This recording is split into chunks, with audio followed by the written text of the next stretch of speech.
Rayner faced a backlash after confirming May elections have been cancelled in 9 council areas. The Deputy Prime Minister said new ballots would be held in May 2026 after the town halls are overhauled from two-tier to unitary authorities. The 9 affected areas are East Sussex, West Sussex, Essex, Thurrock, Hampshire, the Isle of Wight, Norfolk, Suffolk and Surrey, with more than 5 million people set to miss out on voting this year.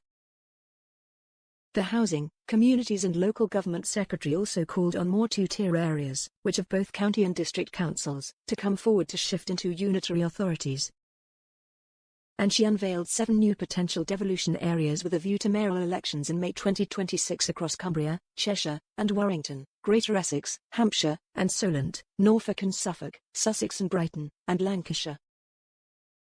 Ms. Rayner told the Commons, for certain areas, a significant amount of work is needed to unlock devolution and delivery organisation. For this reason, some areas requested to postpone their elections until May 2026.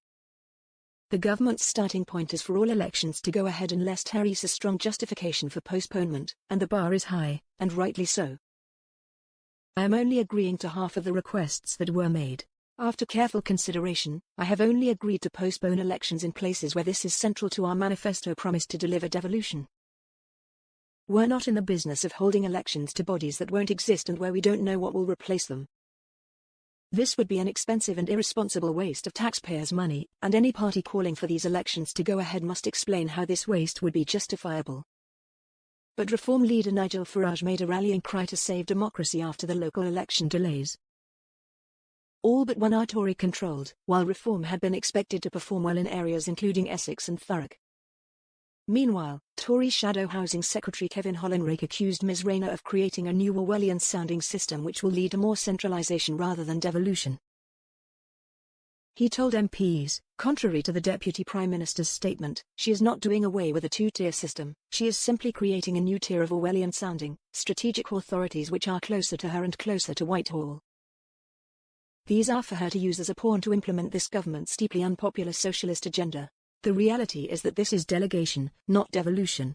Not devolution but a clear centralization. Here is a summary of internet users' reactions.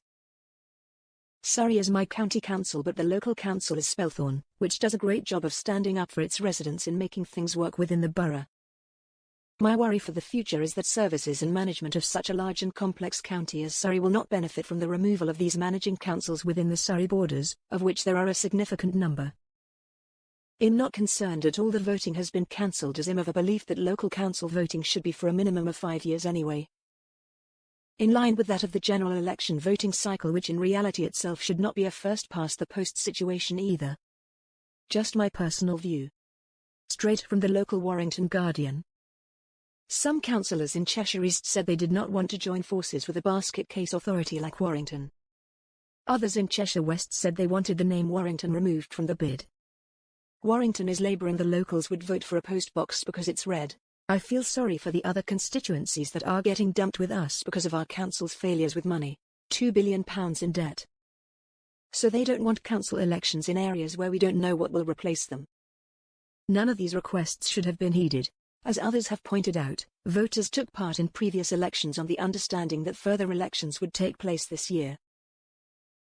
To cancel them without the consent of the electorate and without good reason is unacceptable. It'd be refusing to pay council tax on the grounds they have deprived me of my right to vote and have done so without the consent of the people. I also suspect they are beginning to carry out the devolution as set out in the Maastricht Treaty. Step 1 has been achieved under Blair, devolved administrations in Scotland and Wales. Are they now preparing to divide England into 7 regions as per the EU directive back then? I live in Suffolk, which is one of the areas affected by this change. I elected councillors for a specified period, therefore they have no authority beyond that time. Apart from political activists, I have not heard a single person who is interested in changing the current structure, so why is time and energy being wasted on it? The government should get on with sorting out real issues instead of finding non-issues to deal with. Local Tory county council is pound millions in debt, and in charge of reorganising the councils too. We want someone else more competent in charge of the reorganisation and to audit their accounts, because most Tory authorities our way have been found to be not open about how bad the books are, but now they've decided to scrap the elections. The Housing, Communities and Local Government Secretary told the Commons, "The government's starting point is for all elections to go ahead, unless there is strong justification for postponement, like the fact that we will likely get trounced in the local elections. After careful consideration, I have only agreed to postpone elections in places where this is central to our manifesto promise to deliver devolution, and thus disenfranchise the local populations by scrapping parish, district and county elections to be replaced by enormous devolved councils that will not care a hoot for local issues or the populace.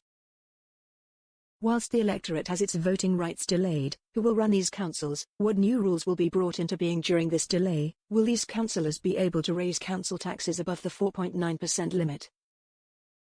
Will these new voting areas include councils that have good budgets be replaced with councils that have poor budgets? We shall as time goes by. Something is afoot, and as a taxpayer we will foot the bill. Firstly, if you want to change the structure, you first have to get the permission of the people to the change. Have these proposals been sent to the people to debate and have a vote on how they want local services to be run? How many people have voted to implement the 15-minute control zones? How many people voted to implement ULEZ and CAS? How many voted to implement the WEF net zero policy, that blights our existence and diverts money away from local services? Without the ability to hire and fire councillors as required, we rely on regular elections to get rid of underperforming councillors.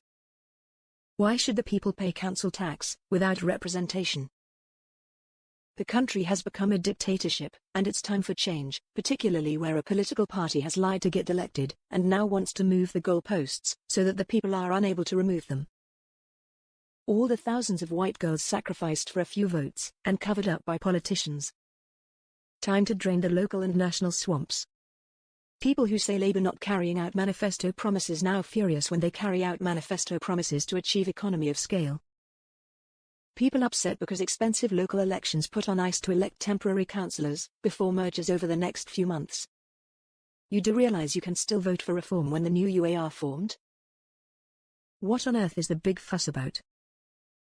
Anti-democratic as both Labour and Conservatives are frightened of losing seats to reform. If two large corporations can merge whilst continuing to trade, so can local councils. This is plainly undermining the democratic process. I have to be fair here. The arguments don't sound unreasonable. Why the new authorities cannot be ready on time, that's another argument. Also, if all but one are Tory controlled, it can hardly be argued that Labour is benefiting from the postponements. This happened to us 3 years ago, with the formation of North Yorkshire Council followed by the election of a mayor.